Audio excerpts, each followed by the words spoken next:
मेरे प्यारे नौजवान साथियों, नमस्कार।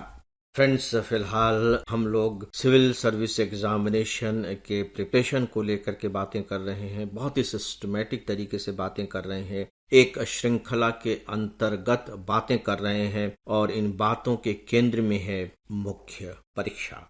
आपको ध्यान होगा कि पिछले एपिसोड में मैंने एक बहुत ही स्ट्रांग प्लेटफॉर्म की वकालत की थी, यानी कि जिस आधार पर आप तैयारी कर रहे हैं, चाहे वो ऑफलाइन क्लास हो, चाहे वो ऑनलाइन क्लास हो, चाहे वो सेल्फ स्टडी हो, चाहे किसी मेंटर की मदद से आप तैयारी कर रहे हो, या किताबों के ही आधार पर आप स्वयं तैयारी कर रहे हो, लेकिन वो जो आधार होना चाहिए वह यथार्थ होना चाहिए। यथार्थ कहने का मतलब है कि ऐसा नहीं कि सुनी सुनाई बातों पर आपने यकीन कर लिया और तैयारी शुरू कर दी। नो डाउट कि शुरुआत में तो आपको किसी न किसी की बात पर यकीन करना ही पड़ेगा, लेकिन मुझे लगता है कि सिविल सर्विस की तैयारी करने वाले स्टूडेंट के अंतर्गत ये क्षमता होनी चाहिए कि सुने हुए के आधार पर वह तैयारी शुरू कर देता है, लेकिन कुछ समय के बाद उसे इस बात का आभास हो जाना चाहिए कि जो बातें उसने सुनी थी वे सही थी या गलत थी। यदि सही थी फिर तो कोई बात नहीं, फिर आप अपनी तैयारी को कंटिन्यू कीजिए। लेकिन यदि आपको लगता है कि नहीं, बात बन नहीं रही है, जिस तरीके की बातें उसने सुनी थी वो यहां दिखाई नहीं दे रही है, या यूं कह लीजिए कि आपका मन नहीं भर रहा है, तो दोस्तों आपको बिल्कुल भी देरी नहीं करनी चाहिए बदलाव करने में। क्योंकि यहां सवाल पैसा वसूल करने का नहीं है, यहां सवाल अपने फ्यूचर को शेप देने का है। तो दोस्तों, जब आप एक बार अपना प्लेटफॉर्म चुन लेते हैं और सही प्लेटफॉर्म चुनते हैं, तो उसमें फिर एक और चुनाव की बात आती है, और वो जो चुनाव है वह है पुस्तकों को लेकर, मटेरियल को लेकर। यहां भी आपको थोड़ा वक्त लगाना चाहिए। नो डाउट कि आप किसी से पूछेंगे, लोग आपको बताएंगे, आप मैगजीन में और दूसरे साधनों से पता लगाएंगे कि किस विषय पर कौन सी किताबें पढ़नी चाहिए। देखिए, जहां तक बहुत ही इंपॉर्टेंट सब्जेक्ट का सवाल है, किताबें लगभग नोन सी हैं कि आपको पॉलिटिकल साइंस पर कौन सी किताब पढ़नी चाहिए, इकोनॉमिक्स पर, हिस्ट्री पर, इन पर किताबें लगभग बहुत ही ऑब्वियस हो गई है, लोगों को मालूम है। एनसीईआरटी के बारे में सभी चर्चा करते ही करते हैं। किताबों को लेकर के मुझे नहीं लगता है कि बहुत ज्यादा आपको भटकने की जरूरत होती है। हाँ, कुछ सब्जेक्ट्स ऐसे हैं जिनको लेकर के थोड़े से भ्रम की स्थिति बनी रहती है, लेकिन वे सब्जेक्ट अपने आप में इतने इंपॉर्टेंट नहीं है कि वे आपको इतना भ्रमित कर दें कि आपकी जो सक्सेस है वही डाउटफुल हो जाए। जैसे मान लीजिए सिक्योरिटी को लेकर के कहीं कभी कभी डाउट क्रिएट हो जाते हैं, एनवायरमेंट को लेकर के हो जाते हैं, लेकिन ये विषय इतने ज्यादा इंपॉर्टेंट तो नहीं है जो कि आपकी सफलता और असफलता को निर्धारित करें। जो 4 इंपॉर्टेंट सब्जेक्ट हैं उनके बारे में आप बहुत अच्छे तरीके से जानते हैं, उनकी किताबें वेल नोन हैं, उन्हें आप ले लीजिए। यहां मैं एक बात के प्रति आपको जरूर सतर्क करना चाहूंगा, और दोस्तों वो ये है कि बहुत ज्यादा किताबों के चक्कर में मत पड़िए। एक सब्जेक्ट की ज्यादा से ज्यादा आपके पास 2 किताबें होनी चाहिए, दैट्स ऑल।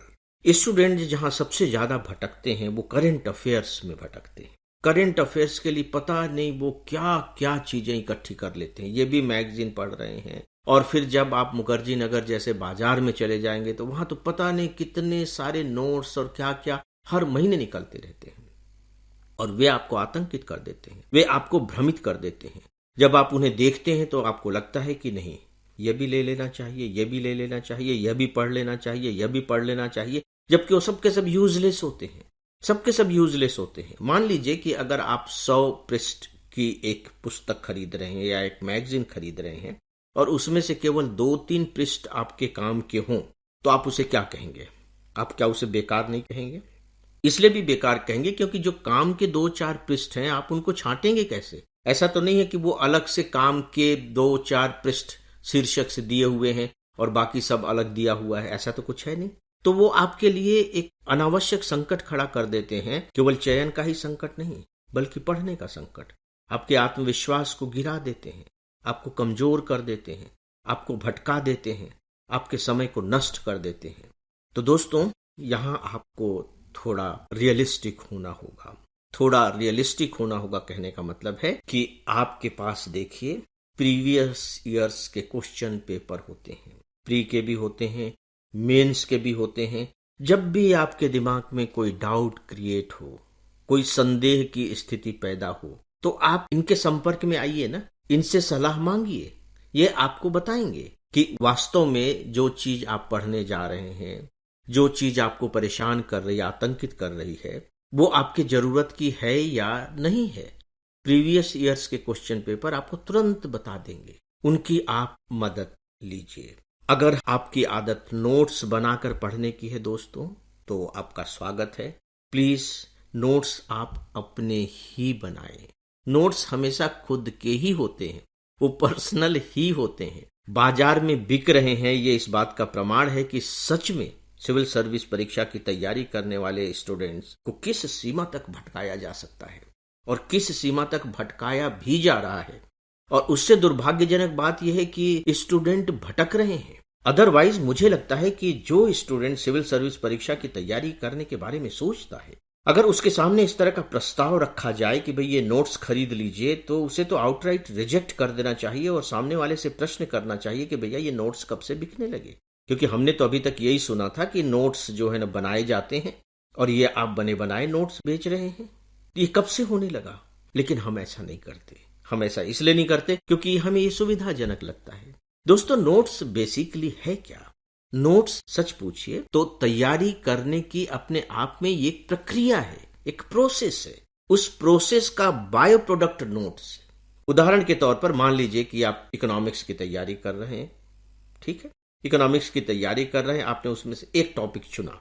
अब उस टॉपिक पर आप पढ़ाई कर रहे हैं, आपने इस किताब से पढ़ा, उस किताब से पढ़ा, 2-3 किताबें पढ़ करके आपने उस टॉपिक को समझ लिया, हो गई बात। अब आपको लगता है कि नहीं, इस पर एक छोटा सा नोट्स तैयार कर लेना चाहिए ताकि दोहराने में मदद मिल सके। तो फिर आप उस पर कुछ लिख लेते हैं। किसी भी फॉर्मेट में लिख सकते हैं, उसको बकायदे ऐसे के फॉर्मेट में लिख सकते हैं, उसको बकायदे 1, 2, 3 पॉइंट्स करके उस फॉर्मेट में लिख सकते हैं। वो आपके अपनी पसंद के ऊपर है, आप उस फॉर्मेट में लिख लेते हैं। और ये जो इस फॉर्मेट का आप चुनाव करते हैं, ये आप अपनी जरूरत के हिसाब से करते हैं। ये नहीं कि उसने इस तरह के नोट्स बनाए हैं तो मैं भी इस तरह के बनाऊं, या नोट्स तो इसी तरह के ही बनाए जाने चाहिए, इसी तरह के ही होते हैं। दोस्तों, ऐसा बिल्कुल भी नहीं है, बिल्कुल भी नहीं है, नॉट एट ऑल। आप देखें कि आपको किस तरह के नोट्स सूट करते हैं, दैट्स ऑल। जैसे कि हम लोग अपने ऑनलाइन स्टूडेंट्स को जो नोट्स प्रोवाइड करते हैं, वो पॉइंट्स में प्रोवाइड करते हैं। जैसे मान लीजिए कि कोई भी एक टॉपिक है, उस टॉपिक पर हमने उनको लेक्चर प्रोवाइड कर दिया है, बाकायदे एनिमेटेड लेक्चर्स हैं, वो उस लेक्चर को सुनेंगे और इसके बाद उसी लेक्चर से रिलेटेड जो पॉइंट्स में हमने नोट्स उपलब्ध कराए हैं, वे उनको पढ़ेंगे। मजेदार बात यह है कि जब वे उन पॉइंट्स को पढ़ेंगे तो जो लेक्चर उन्होंने सुना हुआ था वो पूरा का पूरा रिवाइज हो जाएगा, ऑटोमेटिक तरीके से रिवाइज हो जाएगा। और साथ ही साथ ये जो पॉइंट्स हैं वो इस तरीके के रखे गए हैं कि एग्जामिनेशन में रिवीजन करने में उनकी बहुत मदद मिले। यानी कि बहुत सारे ऐसे प्रश्न सीधे सीधे पूछे जाते हैं एग्जामिनेशन में, जिनके उत्तर उनको इन पॉइंट्स में मिल जाते हैं। तो एक पंथ दो काज। उनका जो लेक्चर है वो पूरा का पूरा रिवाइज भी हो रहा है, उनको बकायदे एग्जामिनेशन की प्रिपरेशन की दृष्टि से पॉइंट्स भी मिल जा रहे हैं। इस तरह से कोर्स भी कवर हो जा रहा है। तो यह मेरा अपना तरीका है जो मैंने अपने ऑनलाइन स्टूडेंट्स को प्रोवाइड किया है। आप अपने ढंग से सोच लीजिए कि आपको कौन सा तरीका सूट करेगा, आप उस तरीके से नोट्स बना लीजिए। अगर मैं अपनी बात करूं तो मैं नोट्स नहीं बना पाता था, मेरे पास इतना वक्त भी नहीं होता था और पता नहीं क्यों मुझे थोड़ा सा ये काम जो है ना कुछ बोरिंग किस्म का भी लगता था। फिर मैं क्या करता था, मैं करता ये था कि एक इम्पोर्टेंट जो मुझे लगते थे वो किताब चुन लिया, वो मेरी मास्टर बुक समझ लीजिए, उस मास्टर बुक को मैं पढ़ता था। तो जब भी कोई टॉपिक पढ़ रहा होता था तो उसमें जो इंपॉर्टेंट पॉइंट्स मुझे लगते थे उन्हें मैं अंडरलाइन कर देता था। अब ऐसा नहीं कि इतना अंडरलाइन कर रहे हैं कि सारे लाइन ही अंडरलाइन हो गए हैं, जो बहुत इंपॉर्टेंट हैं उन्हें अंडरलाइन कर देता था। यदि और कुछ इंपॉर्टेंट पॉइंट्स अपनी तरफ से कोई शब्द सूझ रहा है तो हाशिए में उस शब्द को लिख देता था। यदि किसी दूसरी किताब से कुछ नया फैक्ट मिल गया है जो इसमें नहीं है, उस फैक्ट को फिर मैं ला करके इसी पेज पर जहां भी जगह मिली वहां उसे नोट कर देता था। तो इस तरीके से ये जो मेरा मास्टर बुक है, यही मेरे लिए एक प्रकार से नोट्स का काम करते थे। थ्रू आउट मैंने जो पढ़ाई की अपनी, चाहे वो कॉलेज की मेरी पढ़ाई रही हो, चाहे मेरे सिविल सर्विस की पढ़ाई रही हो, वो मैंने इसी पैटर्न पर की है। तो दोस्तों, जो आपको तैयारी के लिए जो प्लेटफॉर्म स्ट्रांग करना है या चयन करना है, या यूं कह लीजिए कि अपना खुद का प्लेटफॉर्म ही बनाना है, वो इस तरीके से आप अपनी सुविधा के अनुसार बनाइए, दूसरों को फॉलो मत कीजिए। वही आपके लिए ज्यादा उपयोगी सिद्ध हो सकेगा।